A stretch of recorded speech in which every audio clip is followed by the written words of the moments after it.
இப்போ கூட மக்கள் பார்க்கணும் தோணுன்னா இந்த கேஸ் ஏன் 6 வருஷம் எடுத்து இவன் பண்ணியிருக்கான், நாளைக்கே அவனை தூக்கு தண்டனை போடலாம்ல, நாளைக்கே ஏன் அவனுக்கு ஆயுள் தண்டனை கொடுக்குறேன், இப்படி பண்ண மாட்டாங்க.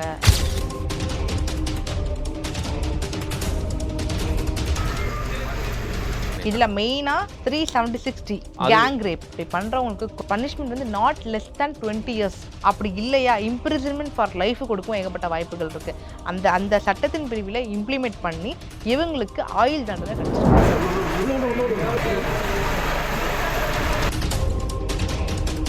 ஆயுள் தண்டனை கிடைச்சாலும் சரி, 5 ஆயுள் கிடைச்சாலும் அவங்க வந்து கடைசி வரைக்கும் அங்கே தான் இருக்கணும் அப்படின்னு சொல்லி எல்லா செக்ஷனுமே அவங்க அஃபெக்ட் ஆயிருக்காங்க சார். வழிபறி பண்ணது, இன்ஃபர்மேஷன் டெக்னாலஜி ஆக்டார், கேங் ரேப் ஆக்ட், அவங்க மேலே ஏகப்பட்ட பிரிவுகள் போடப்பட்டிருக்கு சார். மக்களுக்கு தெரியும் electronic evidence, screenshot, recording, phone recording, video, இதுதான் மேஜர் ப்ளே பண்ணிருக்கு. அவ்வளோ இம்பார்ட்டன்ஸாக டெக்னிக்கல் எவிடன்ஸை வந்து ப்ரூவ் பண்ண முடியும் அப்படிங்கிறத இதை நம்ம எடுத்துக்க முடியுதா இந்த கேஸ் மூலிமா? சார் கண்டிப்பாக சார். எலக்ட்ரானிக் எவிடன்ஸு கண்டிப்பாக பிஎஸ்ஏ ஆக்ட் படி admissible sir.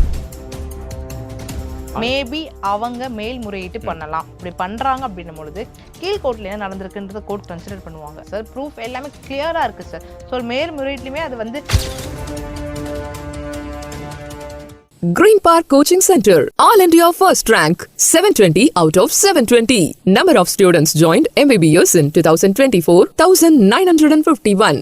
Green Park Coaching Center. வணக்கம் நேயர்களே, இன்றைய நமது சிறப்பு நேர்காணலில் உயர்நீதிமன்ற வழக்கறிஞர் ஹரிணி அவர்களுடன் பொள்ளாச்சி பாலியல் வன்கொடுமை தொடர்பான சட்ட நுணுக்கங்கள் குறித்த பல்வேறு விஷயங்களை கேட்டு தெரிய இருக்கின்றோம். வணக்கம். வணக்கம். இந்த பொள்ளாச்சி பாலியல் வன்கொடுமை வழக்கு ஒரு 6 வருஷத்துக்கு அப்புறமா வந்திருக்கக்கூடிய தீர்ப்பு கண்டிப்பா பலரும் வந்து வரவேற்பு தெரிவிச்சிருக்காங்க. இதில் சட்டம் சார்ந்திருக்கக்கூடிய பல்வேறு அம்சங்கள் அதில் வந்து குறிப்பாக அந்த எந்தெந்த சட்டத்திட்டங்கள்லாம் அந்த வழக்குகள் குற்றங்களாக நிரூபிக்கப்பட்டிருக்கு அப்படிங்கிறத பார்க்குறோம். இதில் பிரதான அம்சமாக நீங்கள் என்ன பார்க்குறீங்க? ஃபஸ்ட்டு மக்களுக்கு நான் சொல்ல வேண்டிய விஷயம் என்னென்னா, பொள்ளாச்சின்ற ஒரு இன்சிடென்ட் வந்து 6 years முன்னாடி நடந்துச்சு. ஸோ வந்து மக்கள் பாதி பேருக்கு என்ன நடந்ததுன்றது ஞாபகம் இல்லை. பட் பொள்ளாச்சின்னு ஒரு இன்சிடென்ட் நடந்திருக்கு, ஸோ கேஸ் தீர்ப்பு வரப்போகுதுன்னு சந்தோஷப்பட்டாங்க. அதுவும் ஆயுள் தண்டனை கேட்டோம் இன்னும் சந்தோஷப்பட்டாங்க. முக்கியமாக மக்களுக்கு அந்த கேஸில் என்ன நடந்ததுன்றதை மறந்துருப்பாங்க கண்டிப்பாக. பிகாஸ் 6 வருடங்கள் ஆயிடுச்சு. மக்கள் மறந்துருக்கிறதுக்கு ஏகப்பட்ட வாய்ப்புகள் இருக்குது. ஸோ இது என்ன நடந்திருக்கு அப்படின்றத பற்றி கண்டிப்பாக நம்ம சொல்லி ஆகணும். இல்லை கண்டிப்பாக மறந்துருப்பாங்க மக்கள். இந்த பொள்ளாச்சின்ற ஒரு இன்சிடென்ட் பார்த்தீங்கன்னா 2019 நடக்குது. இதில் முன் வந்து கம்ப்ளைண்ட் கொடுத்த ஒரு பெண் பார்த்தீங்கன்னா 19 வயசு காலேஜ் படிக்கிற ஒரு பெண். இந்த இன்சிடென்ட் எப்போ நடந்திருக்குன்னு பார்த்தீங்கன்னா 2016லேருந்து 2018 வரைக்கும் 9 மனுஷ ரூபத்தில் இருக்க மிருகன் கூட நம்ம சொல்லலாம். பெண்கள் வாழ்க்கையை சீரழிச்சிட்டு இருந்திருக்காங்க. 2016லேருந்து 18 வரைக்கும் இந்த 9 ஆண்கள் இருக்காங்களே, இவங்களோட வேலை என்னன்னா பெண்கள்கிட்ட ஃப்ரெண்ட்ஷிப்ன்ற ஒரு டேர்மை யூஸ் பண்ணி அவங்கள காதல் வலையில் சிக்க வைக்கிறாங்க. சிக்க வச்சு அவங்கள வெளியில் கூப்பிட்ற மாதிரி கூப்பிட்டு கேங் ரேப் பண்ணுறது, அவங்க ட்ரெஸ்ஸை அவங்க பெர்மிஷன் இல்லாமல் ரிமூவ் பண்ணுறது, எந்த அளவுக்கு ஒரு பெண்ணை வந்து கஷ்டப்படுத்த முடியுமோ அந்த அளவுக்கு ஒரு கொடுமை பண்ணுறாங்க. இந்த 19 வயசு பெண் பார்த்தீங்கன்னா ஒரு நபர்கிட்ட பேசுகிறாங்க, சபரிராஜன், அக்யூஸ்ட் நம்பர் 1. இவங்களோட டார்கெட் எப்படி தெரியுமா? இந்த 9 அக்யூஸ்டோட டார்கெட் என்னன்னா, காலேஜ் படிக்கிற ஸ்டூடெண்ட்ஸ் இருக்காங்களே, அவங்க காலேஜ் கிட்ட போய் நிற்கிறது, அவங்கள பார்க்கறது. ஸோ கூட இருக்க ஃப்ரெண்ட்ஸ் என்ன பண்ணுவாங்கன்னா ஏற்றி விடுவாங்க, இந்த பையன் உன்னை பார்க்குறான், உன்னை அப்ரோச் பண்ணுறான் அப்படின்ட்டு. ஸோ அந்த வயசில் இருக்கிறவங்க, அந்த வயசு கோளாறுன்னு கூட நம்ம சொல்லலாம், அந்த வயதில் இருக்க பெண்கள் வந்து அதை காதல் நம்பி பழக ஆரம்பிக்கிறாங்க. இந்த பெண்ணும் அந்த மாதிரி தான் பழகிருக்காங்க, ஃப்ரெண்ட்ஷிப்பாக பேசியிருக்காங்க அவங்ககிட்ட. ஃப்ரெண்ட்ஷிப்பாக பேசும்போது என்ன நடந்திருக்குன்னு பார்த்தீங்கன்னா, இவங்க என்ன பண்ணுறாங்கன்னா பஸ் ஸ்டாப்புக்கு வா அப்படின்னு சொல்லி சபரிராஜன் கூப்பிட்றாரு. இந்த பெண்ணை நம்பி போகிறாங்க. போகும்பொழுது காரை எடுத்துகிட்டு வந்துட்டு கார் டிரைவர் ஒருத்தர் ஓட்டிகிட்டு இருக்கான். கார் டிரைவரும் அக்யூஸ்ட் தான். இந்த பெண்ணை வந்து கூப்பிட்றாங்க, காரில் போகலாம் அப்படின்னு கூப்பிட்றாங்க. இந்த பெண்ணும் அந்த செகண்ட் என்ன யோசிக்கிறது, ஸ்பாட் ஆஃப் தி செகண்ட் என்ன யோசிக்க தெரியாமல் நம்பி ஏறுறாங்க. ஏறும்பொழுது ஏறி கொஞ்சம் தூரம் போகும்போது இன்னும் 2 பேர் ஏறுறாங்க. அதே கார் 2 பேர் ஏறுறாங்க. அதே கார் 2 பேர் ஏறி என்ன ஆகுதுன்னு பார்க்குறீங்கன்னா, இந்த பெண்ணை வந்து ஃபுல்லாக ஹராஸ் பண்ணுறாங்க. ஹராஸ் பண்ணி வீடியோ எடுக்கிறாங்க. அந்த பெண்ணோட அனுமதி இல்லாமல் அந்த பெண்ணோட ட்ரெஸ்ஸை ரிமூவ் பண்ணுறாங்க. இந்த பெண்ணுக்கு என்ன பண்ணுறதுன்னு தெரியல. வீடியோ எடுத்துடுறாங்க. வீடியோ எடுத்துட்டு அந்த பெண்ணை இறக்கி விட்டுறாங்க. வீட்டுக்கும் அனுப்பிடுறாங்க. வீட்டுக்கு அனுப்பும்போது பிளாக்மெயில் பண்ணுறது. உன் வீட்டில் போய் உன் பேரண்ட்ஸ் கிட்டேயோ இல்லை போலீஸ் ஸ்டேஷன் கிட்டேயோ இல்லை வேற யார்கிட்ட இந்த விஷயம் நீ சொன்னாலுமே நான் உன்னோட வீடியோவை டெலிகாஸ்ட் பண்ணிடுவேன். அவங்க யூஸ் பண்ணுற வேர்ட் என்னன்னா, சோஷியல் மீடியாவில் உன் வீடியோவை நான் பகிர்ந்துருவேன்றாங்க. ஸோ அந்த பெண்ணை என்ன பண்ணுறாங்க, பயப்படுறாங்க. பயந்து அவங்களுக்குள்ளே வச்சுட்டு இருக்காங்க. ஒரு கட்டத்துக்கு மேலே என்ன ஆகுதுன்னா, அந்த பெண்ணுக்கு கால் பண்ணி காசு கேட்கறது. அந்த பொண்ண கார்ல கூட்டு போகும்போது, அந்த பொண்ணோட செயின வந்து பறிச்சிருக்காங்க. இது இல்லாம அந்த பெண்கிட்ட ஒரு காலேஜ் படிக்கிற பொண்ணுகிட்ட எவ்வளோ காசு இருக்கும்? ஒரு பாயிண்ட்‌டுக்கு மேல குடுக்க முடியாது. அந்த பெண்ணும் தவிர்த்திருக்காங்க. காசு குடுக்க முடியாம. ஒரு பாயிண்ட்‌டுக்கு மேல இதுக்கப்புறம் அவன் பயந்துட்டு இருந்தா, இது செட் ஆகாது அப்படின்னு முதல்ல அவங்க அம்மா கிட்ட பேசியிருக்காங்க. பேரண்ட்ஸ்ட்ட முன் பேசும்போது அவங்க பிரதருக்கும் விஷயம் தெரிஞ்சிருக்கு. அவங்க பிரதர் என்ன பண்ணியிருக்காங்கன்னா, சபரிராஜன், திருநாவுக்கரசு இவங்க 2 பேரையும் அப்ரோச் பண்ணியிருக்காரு. அப்ரோச் பண்ணி அடிச்சு, அவரோட பிரதர் பார்த்தீங்கன்னா ஃப்ரெண்ட்ஸ கூட்டு போயிருக்காரு. ஃப்ரெண்ட்ஸ கூட்டு போய் அவர அடிச்சு, அவங்க மொபைல எடுத்து, அவங்க தங்கச்சி வீடு மட்டும் தான் அப்படி இருக்க போல அப்படின்னு சொல்லி டெலீட் பண்ணலான்ட்டு பிளான் பண்ணியிருக்காரு. டெலீட் பண்ண ஃபோன் எடுக்கும்போது தெரிய வருது, அதுல 3 பெண்கள் இந்த மாரி இருக்காங்கன்ட்டு. அத பார்த்து அவங்க பிரதர் ஷாக் ஆகுறாங்க. இது வேற ஏதோ நடந்திருக்கு அப்படின்னு சொல்லிட்டு ஸ்டேஷன்ல கம்ப்ளைண்ட் குடுக்குறாங்க. கம்ப்ளைண்ட் குடுத்து எல்லாமே விசாரிக்க பார்க்கும்போது தான் தெரியுது, இதுல 9 அக்யூஸ்ட் பெண்கள நாசம் பண்றது. இல்ல அன்கன்ஃபார்ம்டு ரிப்போர்ட் படி பார்த்தீங்கன்னா, 60 பெண்கள் பாதிக்கப்பட்டிருக்காங்கன்னு சொல்ல வருது. பட் நின்னவங்க யாருன்னு பார்த்தா 8 பெண்கள் தான். இதுலயே 48 பேர் எவிடன்ஸஸ் இருக்குன்னு சொல்லி சொல்றாங்க. ஆமா. அதுல வந்து 8 பேர் வந்து குடுத்திருக்காங்க அப்படின்னு கம்ப்ளைண்ட் குடுத்துருக்காங்க. நான் இந்த கேஸ்ல ஒரு பார்ட் ஆஃப் தி கேஸ்ன்னு சொல்லலாம். ஒரு 8 பெண்கள் பார்ட் ஆஃப் தி கேஸா ப்ரொசீடிங்ஸ் பண்ணியிருக்காங்க. ஓகே. இப்போ இந்த சிசிடிவி எவிடன்ஸ் எடுத்து பார்த்தாலுமே இல்ல சார். அந்த பொண்ணு இந்த கார்ல விருப்பப்பட்டு ஏறி போன மாரி தான் இருக்கும். அந்த இடத்துல எந்த இடத்துலயுமே இப்போ அந்த பொண்ணு வேணாம் கத்திட்டு இருந்தாங்கன்னா, பக்கத்துல இருக்கவங்க பார்த்துருப்பாங்க. பார்த்து என்ன பண்ணிருப்பாங்கன்னா, ஸ்டாப் பண்ணிருப்பாங்க. என்னம்மா ஆச்சு கேட்பாங்க. பட் அவங்கள மீறி ஒரு இயலாமை. ஃப்ரெண்ட் தானே. ஈஸியா நம்பிர்றது. இப்ப இதுல இன்னொரு விஷயம் என்னன்னா, நம்ப வச்சு ஏமாத்துற அப்படிங்கிற ஒரு ஆஸ்பெக்ட் இருக்குல்ல. கண்டிப்பா தவறு சார். ம். கண்டிப்பா தவறு. நம்ப வச்சு ஒரு பொண்ண ஏமாத்தி இது மாரி பண்றது கண்டிப்பா லீகலா பார்த்தீங்கன்னா தவறு தான். ம். ஆனா, இதுல பார்த்தீங்கன்னா, அந்த ஏமாத்துனவங்க அக்யூஸ்ட் கும்பல் இருக்குல்ல, அவங்க எல்லாம் பார்த்தீங்கன்னா படிச்சவங்க சார். இன்ஜினியரிங், எம்பிஏ படிச்சவங்க, கன்ஸ்ட்ரக்ஷன் ஒர்க்ஸ் பண்றவங்க. ஓரளவுக்கு எல்லாமே ப்ரொஃபைல்ல பார்த்தீங்கன்னா, ஸ்ட்ராங்கா இருக்க மென்ஸ் தான் பண்றாங்க இந்த வேலைய. முக்கியமா பார்த்தீங்கன்னா, நெறைய கேஸ் எடுத்துக்கோங்க. முக்காவாசி பேர் பாதிக்கப்படுறது, பாலியல் வன்கொடுமையில பாதிக்கப்படுறது யாருன்னு பார்த்தீங்கன்னா, காலேஜ் பசங்க, ஸ்கூல் பசங்க. ம். ஒண்ணு அந்த பொண்ணோட விருப்பம் இல்லாம ஏமாத்தி அந்த பொண்ண கட்டாயம் பண்ணி பண்றது.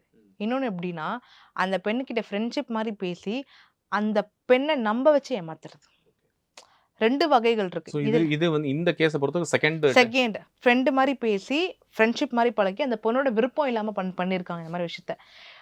ஒரு விசாரணை பண்ணும்போது தான் தெரிய வருது, பல பெண்கள் இதுல சிக்கியிருக்காங்க, பாதிக்கப்பட்டிருக்காங்க அப்படின்ற விஷயம். இந்த 19 வயசு பெண் குடுத்தது ஒரு பெரிய விஷயங்க. பிகாஸ் பாதிக்கப்பட்ட அத்தனை பெண்ணும் குடுக்கல. எவ்ளோ பெண்கள் கிட்ட பல லட்சக்கணக்கா இவனுங்க இந்த கும்பல் இந்த 9 அக்யூஸ்ட் அவங்க கிட்ட இருந்து விருப்பமே இல்லாம கட்டாயம் பண்ணி வாங்கியிருக்காங்க. ஆனா இந்த பெண் குடுத்ததுனால மட்டும் தான் இந்த கேஸ் எவ்ளோ தூரம் போய் அந்த 9 அக்யூஸ்ட கண்டுபிடிக்கப்பட்டு எத்தனை பெண்கள் பாதிக்கப்பட்டிருக்காங்க. இன்னும் நெறைய பெண்கள் வெளியே வரலங்க பாதிக்கப்பட்டவங்க. ஏன்னா ஃபேமிலி. ம். இப்போ இப்ப நீங்க சொல்றீங்க இப்ப இதுலயே 48 பேர்ல 8 பேர் மட்டும் தான் சாட்சியங்களாக வந்திருக்காங்க. மிச்சம் இருக்கக்கூடிய 40 பேரையும் பார்ட் ஆஃப் தி எடுத்திருக்காங்க. கேஸா வந்திருக்காங்க பார்ட் ஆஃப் சார். தி கேஸா இருந்திருக்காங்க அப்படின்னு சொல்லும். இப்ப இதுல நெறைய பேர் இதுல இன்னும் தெரியாமயே நம்ம வெளிய கண்டிப்பா தெரியாம இருக்காங்க இருக்காங்க. அப்படின்னு சொல்றப்போ, ஒரு விதமான சொசைட்டல் ஃபியர் அதுவும் கண்டிப்பா. இருக்கு அப்படின்னு நினைக்கிறேன். கண்டிப்பா சார். நம்ம சொசைட்டில பேரண்ட்ஸ் பார்த்தீங்கன்னா, இந்த காலகட்டத்தில 2 பேருமே வேலைக்கு போறாங்க சார். ம். மார்னிங் 9 போயினாங்கன்னா, நைட் 9 வார வரைக்கும் நல்ல ஒரு ரெப்புடேஷனான ஒரு கம்பெனில வொர்க் பண்றாங்க. அப்படி இருக்கும் பொழுது, அவங்க அந்த ஜாப் லைஃப்ல சிக்கிக்கிறாங்க. குழந்தைங்கள அவங்களால பார்த்துக்கவே முடியல. இதுல பத்தாததுக்குன்னு இந்த காலத்துல 5த் படிக்கிற பசங்கள்கிட்டயே ஃபோன் இருக்கு சார். ம். நோட் பண்ணிருக்கீங்களா நீங்க? ம். நீங்க போயிட்டு பசங்கள கவனிக்கிறது கம்மியாகுது. இவங்க வொர்க் பிரஷர்னால பசங்க என்ன பண்றாங்க? எங்க போறாங்க? யார்கிட்ட பழகுறாங்கன்ற விஷயம் பேரண்ட்ஸ் தெரியறது கிடையாது. ஸோ என்ன ஆகுது? அந்த பசங்க வீட்ல தனியா இருக்கவும், இன்னொரு நபர தேட ஆரம்பிக்கிறாங்க. அந்த பசங்க என்ன பண்றாங்கன்னா, சோசியல் மீடியால ஏதாவது நபர் பேசுறாங்கன்னும்போது அவங்க நம்பிடுறாங்க. ஸோ இந்த கேஸ பொறுத்தளவுக்கு அல்லது இந்த மாரி பிரச்சனைகள் ஆகுறதுக்கு பேரண்ட்ஸ் உடைய மிஸ் அட்டெண்டன்ஸும் ஒரு பெரிய கண்டிப்பா சார். கண்டிப்பா.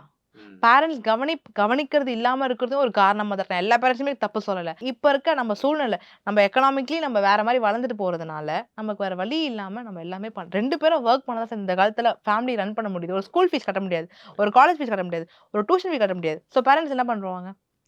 போய் தான் ஆகணும் அவங்க வொர்க். அப்படி போகும்பொழுது பேரண்ட்ஸ் கட்டாயமா குழந்தை என்ன பண்றதுன்றத அவங்க பார்க்கணும். ரைட். இப்ப இந்த கேஸ பொறுத்தளவுக்கு ஜுடிஷியலி ஸ்பீக்கிங் 13 செக்ஷன்ஸ் வந்து ரொம்ப இம்ப்ளிமெண்ட் பண்ணியிருக்காங்க. பண்ணியிருக்காங்க. இதுல மெயினா 376D அது கேங் ரேப். ஓகே. ஒரு பெண்ண கேங்கா ரேப் பண்றாங்கல்ல, அப்படி பண்றவங்களுக்கு குறைஞ்சபட்சம் 20 punishment not less than 20 years. அப்படி இல்லையா இம்ப்ரிசன்மென்ட் ஃபார் லைஃப் கொடுக்கும் ஏகப்பட்ட வாய்ப்புகள் இருக்கு. அந்த சட்டத்தின் பிரிவில இம்ப்ளிமெண்ட் பண்ணி இவங்களுக்கு ஆயுள் தண்டனை கிடைச்சிருக்கு. இப்ப இது லைஃப் டைம் இம்ப்ரிசன்மென்ட். இம்ப்ரிசன்மென்ட் அப்படின்னு நம்ம பார்க்கும்போது, இதுல இப்போ ஒரு ஆயுள் தண்டனை கிடைச்சாலும் சரி, 5 ஆயுள் கிடைச்சாலும் அவங்க வந்து கடைசி வரைக்கும் அங்க தான் இருக்கணும் கண்டிப்பா. அப்படின்னு சொல்றாங்க. ம். அது வந்து ஒரு இப்ப நம்ம புரிஞ்சுக்கிறதுக்கு எப்படி அந்த மாதிரி நம்ம எத்தனை வருஷம் இருந்தாலும் அவங்க கடைசி வரைக்கும் அங்க சார் தான் அந்த இதுல 13 பாத்தீங்கன்னா பிரிவுகள்ல இருந்தாலும் ஆமா. அவங்க அவங்க வந்து கடைசி சார் வரைக்கும் அங்க தான் எல்லா செக்ஷன்லயுமே அவங்க அஃபெக்ட் ஆயிருக்காங்க சார். வழிப்பறி பண்ணது, செயின் வழிப்பறி பண்ணது. நெறைய பெண்கள வந்து இன்ஃபர்மேஷன் டெக்னாலஜி ஆக்ட்டா இருக்கட்டும், கேங் ரேப்பா இருக்கட்டும், அவங்க மேல ஏகப்பட்ட பிரிவுகள் போடப்பட்டிருக்கு சார். என்ன பொறுத்தவரைக்கும் பாத்தீங்கன்னா, அவங்க சட்டத்தின் பிடியிலிருந்து தப்பிக்கிறது ரொம்ப கஷ்டம் சார். இது மேற்கொண்டு அவங்க மேல்முறையீட்டே பண்ணாலுமே, எவிடன்ஸ் ரொம்ப ஸ்ட்ராங்கா இருக்கு சார். இதுல மெயினா எவிடன்ஸ் எந்த எவிடன்ஸ் ப்ளே பண்றது? Electronic evidence. ம். மக்களுக்கு தெரியணும். Electronic evidence, screenshot, recording, phone recording, videos இதுதான் மேஜர் ப்ளே பண்ணிருக்கு. நீங்க மத்தவங்க நியூஸ் பார்த்தா தெரிஞ்சிருக்கும் உங்களுக்கு. மெயின் ரோல் ப்ளே பண்ணது எலக்ட்ரானிக் எவிடன்ஸ் சார். ம். ஒரு கேஸ் இப்போ நிர்பயா கேஸுக்கு அப்புறம் அதுக்கப்புறம் பார்த்தீங்கன்னா, நிறைய இந்த மாரி பாலியல் சார்ந்திருக்கிற பிரச்சனைகள், வன்கொடுமைகள் பண்றவங்களுக்கு டெக்னாலஜிக்கல் எவிடன்ஸஸும் வந்து சப்போர்ட் கண்டிப்பா. பண்ணும். அது வந்து சாஃப்ட் காப்பியா இருந்தாலும் சரி, ஹார்ட் கண்டிப்பா. காப்பி அது பண்ணிரணும்.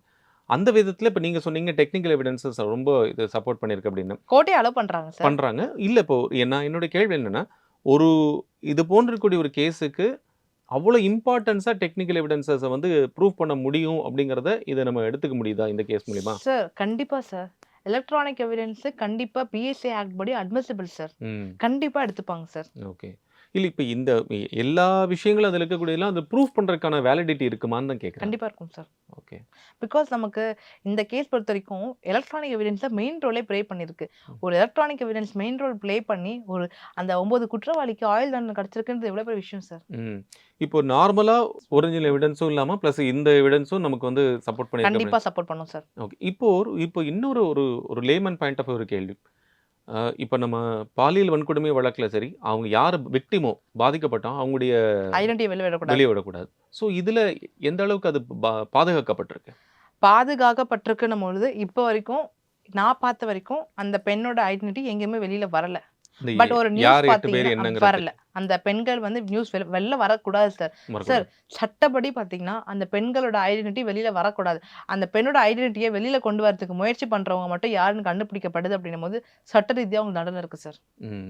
அது வந்து இந்த கேஸ பொறுத்தவரை இல்ல பாலியல் வன்கொடுமை? பாலியல் வன்கொடுமை எல்லா கேஸ்லயுமே சார். ஓகே. அது எல்லா கேஸ்லயுமே வந்து கண்டிப்பா. அவங்களுடைய எந்த விதமான ஐடென்டிட்டி ஐடென்டிட்டியும் வெளிய வரக்கூடாது அப்படின்னு. ஸோ ஒரு சில கேசஸ்ல அவங்களே சொல்லுவாங்க ஐடென்டிட்டி வெளில வரக்கூடாதுன்ட்டு. ம். அப்படி இருக்கும்போது கூட கன்சிடர் ஆக்கப்படும். ஓகே. அதனாலும் அது வந்து வெளிய வரக்கூடாது அப்படின்னு பெண்கள் சொல்றாங்க. பெண்களா இருக்காங்க அப்படின்னும் பொழுது. இப்போ இந்த சிபிஐ என்கொயரி இதுல வந்ததுக்கு அப்புறமா ம். இதுவரைக்கும் இப்ப நேத்து அந்த ஜட்ஜ்மெண்ட் ஜட்ஜ்மெண்ட் வந்தது வரைக்குமா இருக்கக்கூடிய விஷயங்கள் வந்து அவ்வளவு அதிகமா கான்ஃபிடென்ஷியாலிட்டி மெயின்டைன் பண்ணியிருக்காங்க. இந்த ப்ராசஸ் எப்படி நடந்திருக்கும்னு சொல்லுங்க. சார் ப்ராபப்ளி பார்த்தீங்கன்னா மக்கள் என்ன நினைக்கிறாங்கன்னா இப்போ கூட மக்கள் பார்க்கலாம் தோணுனா இந்த கேஸ் ஏன் 6 வருஷம் எடுத்துச்சு. இப்போ ஒரு குற்றவாளின்னு அவங்க வராங்களா, இன்னைக்கு இவன் பண்ணியிருக்கான் நாளைக்கே அவனை தூக்கு தண்டனை போடலாம்ல, நாளைக்கே ஏன் அவனுக்கு ஆயுள் தண்டனை கொடுக்குறேன், இப்படி பண்ண மாட்டாங்க. நம்மள ஒரு லேமேன் பொறுத்த வரைக்கும் அவங்க ஒரு குற்றவாளி. ஆனா கோர்ட் ப்ரொசீடிங்ஸ் பொறுத்த வரைக்கும் அவங்க குற்றம் சாட்டப்பட்டவர். ம். சரிங்களா? இன்னும் வந்து என்ன என்ன நடந்ததுன்றது நிரூபிக்கப்படல. அப்படி இருக்கும்போது கோர்ட் என்ன பண்ண ட்ரையல் நடத்துவாங்க. ம். ட்ரையல் நடத்தி 2 சைட்லயும் விட்னஸ், எவிடன்ஸ் எல்லாமே கலெக்ட் பண்ணி என்ன நடந்திருக்குன்றத கோர்ட் ப்ரொசீடிங்ஸ்ல பார்ப்பாங்க. கோர்ட் ப்ரொசீடிங்ஸ்ல எல்லாமே பார்த்துட்டதுக்கு அப்புறம் தான் கோர்ட் தீர்மானிக்கப்படும். அது இல்லாம கோர்ட் வந்து லேமன் மாதிரி என்னைக்குமே யோசிக்க மாட்டாங்க. இப்போ அந்த 9 அக்யூஸ்டுமே பார்த்தீங்கன்னா அவங்க குற்றம் சாட்டப்பட்டவரா தான் அவங்க கருதப்படுமே அக்யூஸ்டா தவிர கிரிமினலா? யார் சார்? அவங்க 9 பேர் அக்யூஸ்டு சார். அக்யூஸ்ட் தான். அக்யூஸ்ட். நம்ம நார்மல் லாங்குவேஜ்ல கிரிமினல் சொல்லுவோம். ம். அது அக்யூஸ்ட் தான் அவங்க. அக்யூஸ்ட் தான். அக்யூஸ்ட் 1 அக்யூஸ்ட் A1 1 A2 ஆமா A1 9 வரைக்கும் ஆமா சொல்லிருக்காங்க. சொல்லுவாங்க அது. ம். இந்த அக்யூஸ்ட குற்றம் சாட்டப்பட்டவரா மட்டும் தான் சொல்லுவாங்களே தவிர இவன் தான் அக்யூஸ்ட், இவன் தான் உண்மையாவே வந்து கொலை பண்ணிருக்கான் கிடையாது. ம். அந்த அக்யூஸ்ட்ன்ற டேர்முக்கு நீங்க பாத்தீங்கன்னா குற்றம் Definition. சாட்டப்பட்டவர் மட்டும் தான். ஆமா. ஸோ கோர்ட்ல இருந்து ப்ரொசீடிங்ஸ் பண்ணி 2 சைடுலுமே ஏன் இப்போ இந்த அக்யூஸ்ட் 9 பேர் இருக்காங்களே அவங்களும் அட்வொகேட் ஹையர் பண்ணிருப்பாங்க. அவங்களும் எவிடன்ஸ் ப்ரூவ் பண்ணிருப்பாங்க. விட்னஸ் எல்லாமே பண்ணுவாங்க சார். பட் எல்லாமே பண்ணாலுமே நியாயம்னு ஒண்ணு இருக்குல்ல, ம். தர்மம் ஒண்ணு இருக்குல்ல, அதுதானே எப்பவுமே நிலைக்கும். அந்த மாதிரி இந்த கேஸ்ல எவிடன்ஸ் வந்து எலக்ட்ரானிக் எவிடன்ஸ் முக்கியமான ரோல் ப்ளே பண்ணதுனால வெளியில வந்திருக்கு. ம். இல்ல இப்ப நான் இப்ப இதுக்கு ரொம்ப முக்கியமான விஷயமா இந்த டெக்னிக்கல் எவிடன்ஸ் நீங்க கண்டிப்பா. சொல்லிருக்கீங்க. இதுல இன்னொரு விஷயம் என்னன்னா, நமக்கு அவங்களுடைய ஒரிஜினல் எவிடன்ஸ் இருக்கு இல்லையா? அந்த ஆமா. பாதிக்கப்பட்டவர்கள் விக்டிம்ஸ் இருக்காங்க. அவங்க தரப்புல இருந்து கொடுக்கப்பட்டக்கூடிய அது எல்லாமே வீடியோவா ரெக்கார்ட் பண்ணி கொடுக்கப்பட்டிருக்கு ம். அப்படிங்கலாம் நிறைய விஷயங்கள் சொல்லியிருக்கேன். இப்போ ஒரு லா பிராக்டிஷனரா நீங்க அந்த மாதிரி அத வந்து எப்படி அத கொண்டு போவாங்க? அத எப்படி கோர்ட்ல சப்மிட் பண்ணுவாங்க? அதோட சார் நுவான்சஸ் தெரிஞ்சுக்கிறதுக்காக. சார் ப்ராபர்லி பார்க்குறீங்க அப்படின்னும் பொழுது இப்போ நீங்கள் கேட்டது நியூஸ் தான் சரிங்களா? பாதிக்கப்பட்ட பெண்கள் கோர்ட் கிட்ட வந்தே நம்ம பண்ணியிருந்திருக்கலாம். இல்லைன்னா வந்து ஆஃப் தி கேமரா ப்ரொசீடிங் சொல்லுவாங்க. கேமரா ப்ரொசீடிங் இல்லாமல் ஆஃப் தி கேமரா ப்ரொசீடிங்ஸ்லையுமே அவங்க வந்து பண்ணியிருந்திருக்கலாம். இல்லை ஜட்ஜ் கிட்ட கிளியராக தனியாக பேசியிருந்திருக்கலாம். ஓகே. ஸோ நமக்கு என்ன நடந்ததுன்னு கிளியராக அது தெரியாது. சொல்லக்கூடாது. ஆமா சொல்லக்கூடாது. அந்த ஆமா அந்த விஷயம் கூட சொல்லக்கூடாது. ஆமா ஓகே. இப்ப இந்த கான்ஃபிடென்ஷியல் ஆஃப் தி விக்டிம்ஸ் அந்த பாதிக்கப்பட்டவர்களுடைய அந்த அ பாதுகாப்பு கருதி அத சொல்லக்கூடாது அப்படின்னு சொல்லப்படுது. கண்டிப்பா சார். ஓகே. இப்போ அவங்க ஐடென்டிட்டி வெளில தெரியுதுன்னும் போது நாளைக்கு சொசைட்டி அவங்கள ரொம்ப கேவலமா பேச மாட்டாங்களா சார்? ம். கஷ்டப்படுத்த மாட்டாங்களா குடும்பத்த? இதுதான் உன் பெண்ணா? அந்த பொண்ணு நாளைக்கு நாளைக்கு திருமண வாழ்க்கை அந்த பொண்ணுக்கு என்ன சார் ஆகும்? ஸோ அதெல்லாம் கருதப்பட்டு தான் பெண்கள் முன்னாடி வராததுக்கு காரணமே என்ன சார்? வெளில தெரிஞ்சதுன்னா அசிங்கப்படுத்துவாங்கன்றதுக்காக தான் பண்றாங்க. ஸோ நம்ம அதையே பண்றோன்னும் போது அது அவங்களுக்கு கஷ்டம் தானே சார்? ரைட். அந்த ஒரு நல்ல அடிப்படையில இது மாரி கண்டிப்பா பண்ணக்கூடாது. வரக்கூடாது. இப்ப இது அடுத்த கட்ட நகர்வு என்ன மாரி இருக்கு? இப்போ தண்டனை குடுத்தாச்சு. ம். தண்டனை அறிவிக்கப்பட்டிருக்கு. இப்ப அவங்க வந்து மீண்டும் சிறைச்சாலைக்கு அனுப்பப்பட்டாச்சு. கண்டிப்பா அனுப்பப்பட்டுருவாங்க. அனுப்பப்பட்டு அனுப்பப்பட்டு அதுக்கப்புறம் ப்ரொசீடிங்ஸ் எல்லாமே போயிட்டு ப்ரொசீடிங்ஸ் எல்லாம் முடிஞ்சதுக்கப்புறம் அவங்களுக்கு தண்டனை தான் சார். தண்டனை தான்.